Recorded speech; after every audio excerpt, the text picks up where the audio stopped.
တညာလုံးမှာတင်ရ2 နာရီလောက်အိမ်မက်တွေမက်နေတယ်ဆိုတာယုံမလားမသိဘူး။တော့တင်မက်တဲ့ထူးဆန်းတဲ့အိမ်မက်တွေက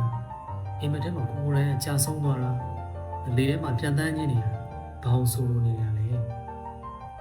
ဟုတ်မင်္ဂလာပါဗျာ။ဒီနေ့တော့ကျွန်တော်တို့ရဲ့မသိစိတ်ကဘာဖြစ်တဲ့အိမ်မက်တွေကြောင့်ရှုပ်ဝက်ချက်တွေကိုကျွန်တော်တို့အတူတူဖော်ထုတ်ကြည့်ကြအောင်။ကျွန်တော်အိမ်မက်တွေရဲ့80 ရာခိုင်နှုန်းလောက်က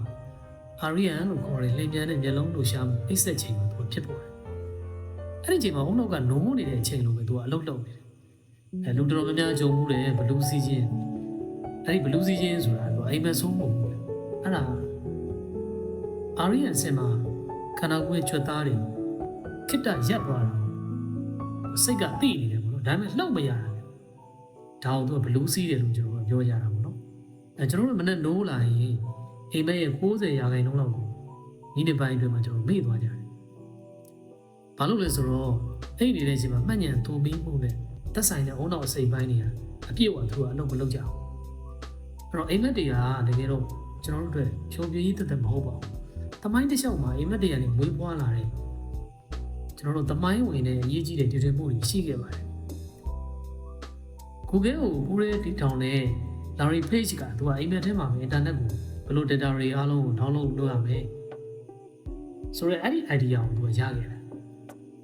နောက်အချုပ်ဆက်ကိုတီထွင်တဲ့သူ Niels Hoff ကအဲ့အပေါက်ကိုဘယ်နေရာမှာထားရမလဲဆိုတဲ့ဖြေကိုသူကသူ့ရဲ့အိမ်မက်ဆိုးထဲမှာသူကရခဲ့တာတဲ့ DNA ရဲ့ပုံသဏ္ဍာန် Davelis ကိုလည်းသိပ္ပံပညာရှင် James Weston ကအိမ်မက်ထဲကနေလေကားပုံသဏ္ဍာန်သူကအချမ်းချမ်းရရှိခဲ့တာလို့ဆိုကြပါတယ်အဲတချို့လူတွေကြတော့သူတို့ရဲ့အိမ်မက်တွေကအနာဂတ်ကိုကြိုပြောနေတယ်လို့ယုံကြည်ကြတယ်သမ္မတ Abraham Lincoln ကသူလုံးချင်မခန်းခင်ရန်နေငယ်အလုံးမှာနန်းတော်တူထဲမှာလူသေးတူအတွက်ငိုကြွေးနေတော့သူအိမ်မက်မှတ်ခဲ့အဲ့ဒီလူသေးက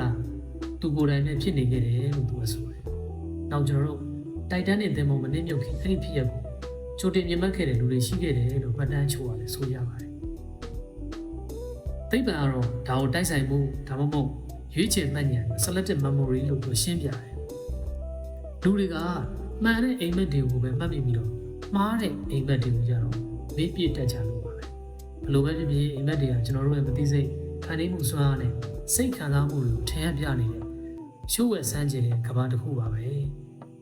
တော့တင်မှတ်မှုတဲ့ထူးဆန်းဆုံးဒါမှမဟုတ်ထိတ်လန့်စရာအကောင်းဆုံးအိမ်မက်ကောင်ပါလေကွန်မန့်မှာရေးခဲ့လို့ရပါတယ်အဲ့တော့ဒီလိုစိတ်ဝင်စားစရာကောင်းတဲ့ဗီဒီယိုလေးထပ်ကြည့်ချင်တယ်ဆိုရင်တော့ကျွန်တော်ရဲ့ဒီ channel လေးကို subscribe လုပ်ဖို့မေးပါနဲ့ဟုတ်အားလုံးကျေးဇူးတင်ပါတယ်ခင်ဗျာကျွန်တော်